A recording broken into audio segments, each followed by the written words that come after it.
Hi everyone and welcome back to my channel. So today I'm going to be teaching you how I do my multiple blends. This look was inspired by P. Louise Academy and I'm pretty sure the artist for this was Jessica Makeup. I'll put her Instagram up there on the screen for you guys.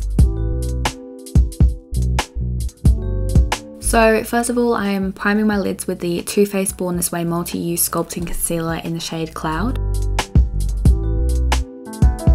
And I'm going over that with my beauty blender from Colourpop. Then on the Morphe M507 brush, I'm going into the Lorac Pro The Chocolate Box palette and using the shade Melted. The way I like to get maximum pigmentation for my shadows is to pat the colour on first and then buff in lightly afterwards. So as you can see here, I'm using almost the side of the brush to pack the colour on, just very lightly tapping it off before I put it on my lid, and then I will go in afterwards and blend it. This can take a little bit of time, normally takes me about 3-4 minutes to do, but it really does help because it gives me a flawless base and I'm able to build up other colours on top of it without the dark colour being patchy, and I'm able to build up the pigmentation to the depth that I want it to be. When winging out the shadow on my outer part of my eye, I will flick the brush more so than pat, just because it is a bit hard to get a bit more of a precise line, but then I will go back in and deepen the colour again, just using the tip of the brush in a patting motion.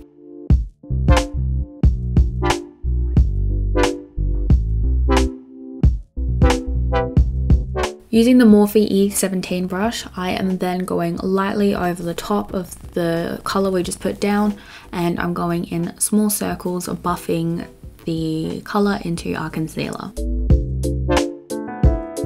As you can see, when I'm not lifting my eyebrow, my eye does kind of go into a weird shape.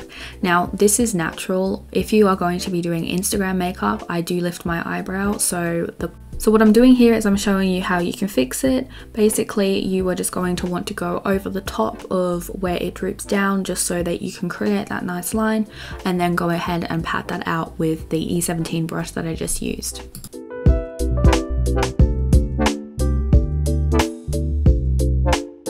Then using this Colourpop E9 brush, I am going into the Sugar Pill Fun Size palette and I'm going into Game Over, which is this nice kind of pastely orangey red. Then I am going over that, just patting again, making sure that it is, you know, nice and blended. Again, this will take me probably about 3-4 minutes just to really get that intensity of colour that I want, and so that the red and dark brown we used blend nicely together. When you apply a colour above a darker colour, or any colour really, you will then be losing a bit of pigment that you've just laid down. So then I go in with the colour Melted again on the same brush we used previously, and I'm just deepening that up. Because this is leaning a bit too orange for me, I am then going back into the Chocolate Box palette and into the shade Raspberry Ganache with the Morphe 506 brush, which is slightly more fluffy than the M507, which is a bit more tapered at the top. Here, instead of patting the shadow on, I am buffing it in just so that it gives a nice seamless blend between the two shades we have previously used. Finally, dipping back into the Sugar Pill palette, I'm going into High Score, which is an orangey yellow, and I'm using the Morphe M506 brush again, just a different one, and just buffing that above the red.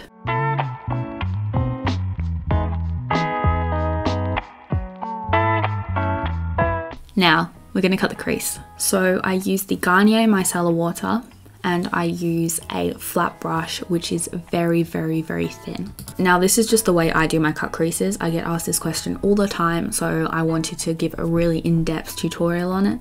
But basically you can use any sort of makeup remover if you want, just so that the shadow and the concealer or your base don't mix together. Now the blend that we have just put down is going to be our guide as to how we're going to cut the crease. Starting off in the inner corner, I am putting it slightly on the outside of where my lid starts, kind of past my inner corner area, and then again looking straight ahead and relaxing my eye, I can see how far up, when I leave my eyes open, I want my cut crease to be. It might be helpful just to make some dots with maybe concealer or something so that you can see where your eye looks natural when it's open, so that you can still see the cut crease when you keep your eyes open. You can also put concealer on your lower lash line and look up, but I'm not using concealer for this step, so I do tend not to use this technique. So again, using a quite small, thin, flat brush, I am mixing the Revolution Conceal and Define Concealer in C1, and I'm going in with the P. Louise base in Rumor 0.5. I mix these together and this becomes the perfect base to cut my crease with. The concealer adds the coverage and the P. Louise base ensures that it's still a bit tacky so that the shadows will go nicely on top. This is how I get such a crisp line when I do my cut creases, and then afterwards I just go in with any sort of fluffy brush and I just pat over so that I don't have too much excess product on my lid.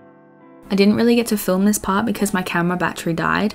However, I am going into the Strawberries and Cream shade, Orange Crisp, and Creamy. I'm mixing them all together from the Chocolate Box palette and I'm putting them on my lid. And I did actually use the Morphe 213 brush and this Colourpop flat shader brush. I popped those shadows on the outer 3/4 of my eye, and then on the inner quarter of my eye, I am setting it with the Revolution white baking powder. I am again cutting my crease and I'm doing this just a couple of millimeters lower so that we can still see the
Because we do want a line of negative space, I am then cutting my crease again. Now this one is an optional one.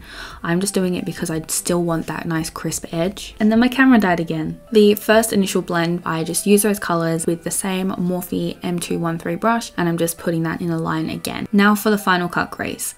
Every cut crease probably takes me about 5 minutes. This one probably a little less just because it's the smallest one of them all. But basically I'm just going in again with my micellar water and removing the excess product from underneath so that it gives us a nice crisp line.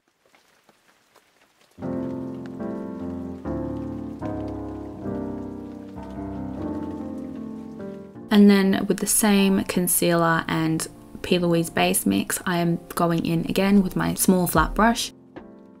Then using a yellow shadow, I think this one is from the Lorac Cocktail Collection. I'm popping that just on the lash line and I'm buffing that into the concealer and I'm just leaving a little line above, so it's 50% shadow and 50% concealer base. Doing the same with the orange shade, the red shade, the pink, and the kind of dark purpley brownie shade. After each step, every time I do have any sort of concealer that is left bare and hasn't got any shadow on it already, I will go in and I will pat some of the Revolution setting powder over the top, just so that it doesn't transfer, because I do have hooded lids and when I open them the concealer will transfer onto my shadow. I kindly got sent some products from the new XX Revolution range and I'm trying out the new concealer and this is in the shade 2. I absolutely love it.